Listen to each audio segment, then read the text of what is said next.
The American ruling class is having a full-blown meltdown. Zohran Mamdani is running socialist plays in the heart of capitalism by sharing his ideas on social media, getting the youth hyped, and winning votes on a promise to tax the rich and deliver free services to the poor.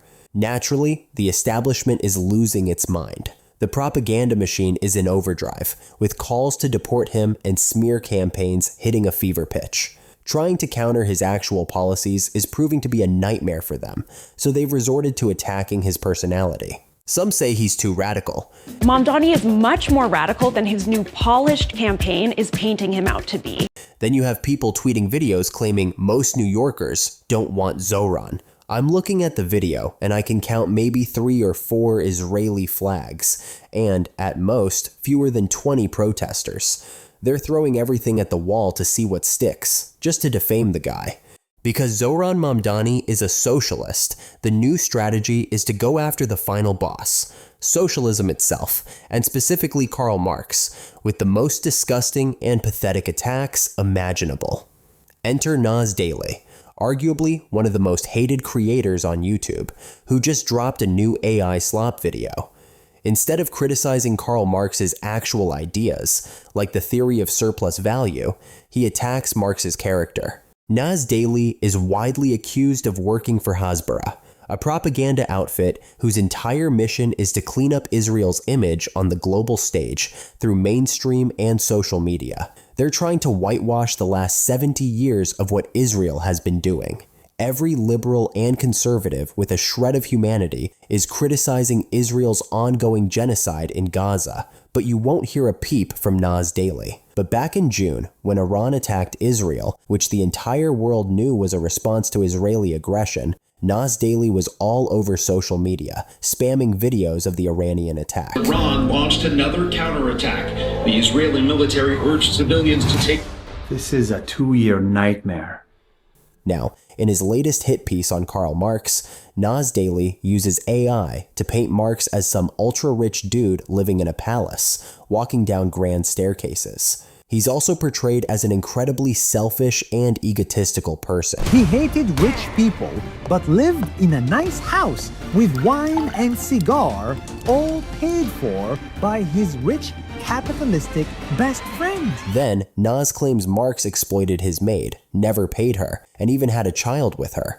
He had a maid for 30 years, and he never paid her. I love working for free.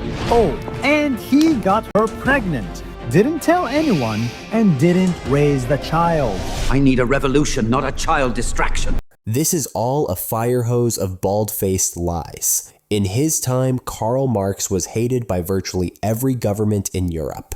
He was kicked out of his home country, Germany, in 1845. He went to France, and the German government pressured France to kick him out, so they did. Then he went to Belgium, and in 1848, the Belgian government kicked him out. He ended up back in France, only to be thrown out again in 1849. He finally settled in the United Kingdom, where he died in 1883. Marx was a threat to every capitalist, feudal lord, and monarchy of his era. He wanted the working class to rise up and create their own system of government. Because of this, he had no rich friends, and no capitalist was willing to give him a job. Marx was so crushingly poor that 3 of his 7 children died in their early years from malnutrition and bronchitis. When his son Guido died, his family was so destitute they couldn't even afford a coffin, forcing Marx to go into debt and sell his furniture. If Marx had just sold out and said the capitalist system was great while sucking up to the elite, he would have had a cushy job, and his family wouldn't have suffered. He knew this. When his 8-year-old son Edgar died of malnutrition, Marx was devastated, knowing that if he had abandoned his principles, his children wouldn't have had to die in poverty. In fact, a Russian spy who visited Marx's flat in 1852 wrote, Karl Marx didn't own a single solid piece of furniture. Nas Daily is a Zionist propaganda machine. You give him money, and he'll say whatever you want in a slick video. This isn't his first rodeo shilling for scammers. He made a video praising FTX founder Sam Bankman-Fried, titled The Most Generous Billionaire, where he absolutely slobbered over the guy. A few months later, Sam Bankman-Fried was arrested for fraud and money laundering and thrown in jail. Then Nas made another video about the CEO of Binance, Changpeng Zhao, calling him the most humble crypto billionaire. In this video, Nas whitewashed his image too. A few months later, Changpeng Zhao was sentenced to 4 months in prison for breaking money transmission laws. So on one hand, Nas promotes actual criminals, and on the other, he attacks people like Karl Marx, who sacrificed his entire life for the middle and poor classes and never backed down from his principles. That this guy is a hypocrite and socialism is a bad idea. But is Zohran Mamdani's idea of socialism really that bad? Let's look at the specs on China. People freak out, thinking socialism means no democracy and a one-party state controlling everything. But that's not the point. In a socialist system, whether it's democratic, non-democratic, or even an ethnocracy like Israel, the government's goal is to take money from the ultra-rich and spend it on the poor to raise their standard of living. The system isn't intentionally designed with loopholes that let the ultra-rich avoid taxes. China is a socialist country. They have empowered their middle class to an insane degree. 90% of families in China own their own homes, which is one of the highest rates of homeownership in the world. What's even more insane is that 80% of them own it outright, with no mortgage or loan.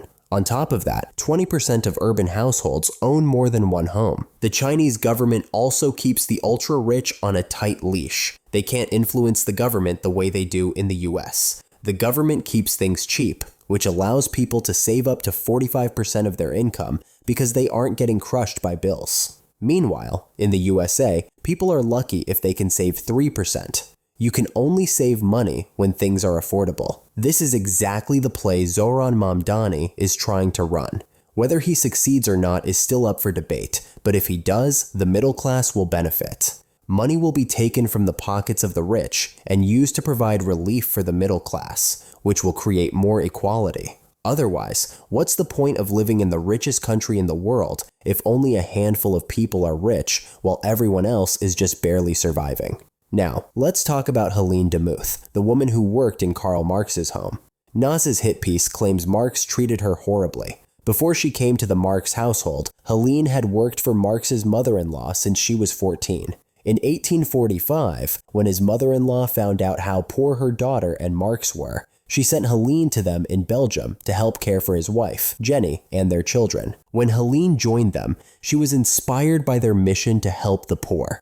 If Marx didn't pay her, it wasn't because he was a rich miser trying to exploit her. It's because he had no money. He was broke himself. How could he afford a maid? Helene stayed with them because she believed in their mission and became part of the family. Her grave is even with the Marx family. But did Karl Marx have a child with Helene? In 1851, Helene had an affair, and in 1852, Helene Demuth was born. We don't know who Frederick's father was or who the affair was with, but it's almost certain it wasn't Karl Marx. No one at the time wrote about it or accused Marx of being the father. Helene herself never claimed the child was Marx's, and neither did Marx's wife, Jenny, who would have been furious. This was the 19th century. A scandal like that would have exploded, and the child, Helene Demuth, never once in his life claimed that Karl Marx was his father. But somehow, 2 centuries later, Nas Daily received Zionist intelligence from Adolf Netanyahu that Helene Demuth was Karl Marx's son.